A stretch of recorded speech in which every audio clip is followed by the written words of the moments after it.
Today I'm going to read The Village of Lights. This is a Christmas book, and it's written by Mitchell Stevens, illustrated by Emily Hurst Pritchett. The Village of Lights. A long time ago, on top of a hill overlooking a village in far-off England, there lived a lonely old farmer.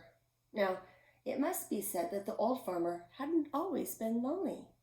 He hadn't always been old. In fact, there had been a time in his younger years that his humble farm had been filled with the sweet laughter of children and the voice of a loving wife.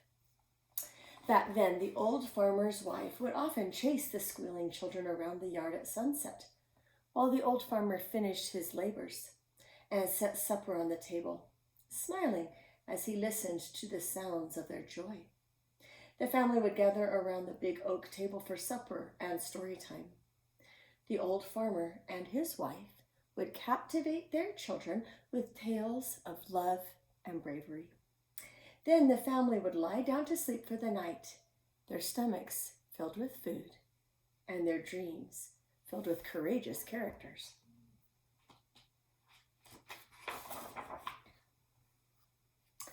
But all that was gone now. The old farmer's wife had passed from a tragic illness many years ago. His children had all grown and moved away, and all that remained were the memories of a happier time. Each night after finishing the last of his chores, the old man would perch himself on his broken down fence and gaze down at the twinkling lights of the frosty village. Hundreds of flickering lights from the shops and homes would wink back at him like old friends through the blackness of the night.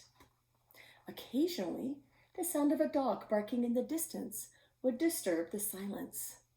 At other times, quiet conversations of families enjoying a final exchange before turning in for the night would escape into the cold night air and fill the old farmer's heart with warm memories of days gone by. And for that one brief moment, enveloped by the familiar lights and sounds of his village, he would forget his loneliness.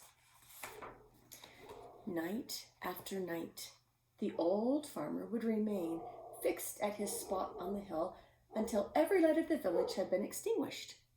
First one light would disappear, followed by another, and then another. Finally, the light on the church steeple would be the last light of the village, shining triumphantly against the night sky. And then it too would go out, putting the village in bed beneath a blanket of darkness.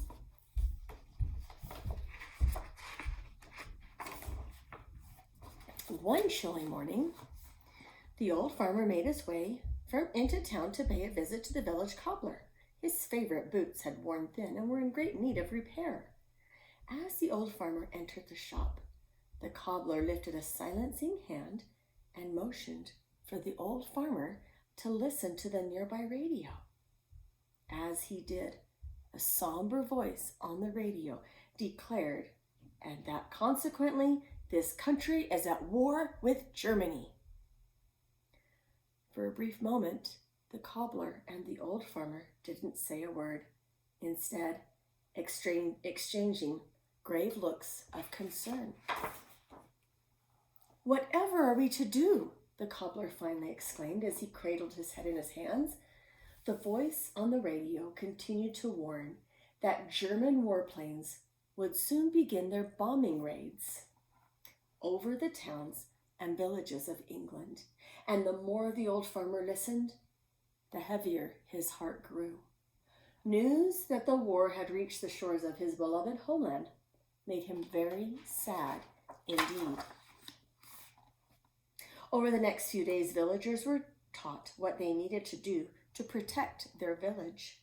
They were told to hang thick black curtains in every window of every home in order to block out any light that might be seen by enemy planes. The mayor ordered that all street lights and lamps be extinguished. All throughout the village, people could be seen nervously scurrying about, preparing their homes and neighborhoods. Windows were blacked out, and bulbs of every size and shape were removed from street lamps. The discarded light bulbs were then put into wooden crates that had been placed in the streets throughout the village. Wishing to do his part, the old farmer slowly pushed his wooden cart through the narrow streets of the village to gather up lights, feeling that doing so, he was gathering up old friends. He sadly filled his cart with crates full of lights and then pulled his cart up the snow-packed hill to his farm. One by one, he lifted the crates out of his cart and carefully placed them in the corner of his barn. There, he felt they would be safe until the war was over and they could once again light up his village. As the days and weeks passed by, the Christmas season quietly approached. The village, which at this time of the year was typically aglow with the beautiful lights and sounds of Christmas, was instead shrouded over with a dark veil of war. The old farmer had long ago stopped sitting at the post on his fence at night because there was nothing to see. All the lights that had once beamed up at him so brightly were now hidden away in fear. Instead, the old man would go to bed each night feeling a little bit lonelier than he had the night before. One night, as the old farmer finished his chores and leaned his shovel against the wall of the barn before heading to bed, he caught sight of the crates of lights. It seemed so long ago that they had lit up the village. Oh, how he missed them. After the farmer had crawled into bed that night and was just about ready to drift off to sleep, a tiny idea popped into his head. The more he thought about it, the more certain he became that this was exactly what he needed to do. Yes, he said to himself, whispering, even though no one else was in his quiet house to overhear him. With a small smile and a new sense of purpose, he fell into a deep and peaceful slumber. As Christmas Eve arrived and the nightly darkness once more settled over the village, the villagers who should have been waiting and listening for St. Nick were instead greeted with the unsettling buzz of approaching enemy planes. Before too long, the loud thunder of exploding bombs in distant villages shook the ground under their feet, sending them scurrying for cover. Closer and closer the planes came, until suddenly their screaming engines could be heard just overhead. Frightened, the people of the village huddled together with their families in their darkened homes and shelters. The noise of the circling planes above the village was deafening. Silently, they waited as plane after plane flew over their village. Finally, after what seemed like hours, a quiet silence settled over the village as the last of the planes roared off into the distance. When the villagers were sure that the planes were really gone and that it was finally safe to come out, they cautiously filed out into the cold night. As they gathered in the village streets, one young boy noticed an unfamiliar glow coming from the hill where the old farmer lived. When the people of the village turned to look at where the young boy was pointing, their eyes were met with a glorious sight. For there, on the hill, beneath the old farmer's barn, were strings and strings of lights in every shape and size, spelling out a brilliant message for all to see.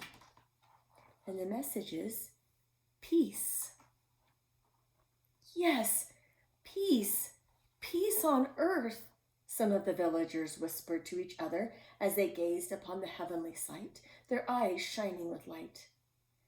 Never had the lights of Christmas meant so much to the people of the village as they did in that very moment. And it must be said that never had the lights of the village meant so much to the old farmer, who, by the way, was no longer lonely. The people will come up to say thank you to him. They're able to light their lights once more.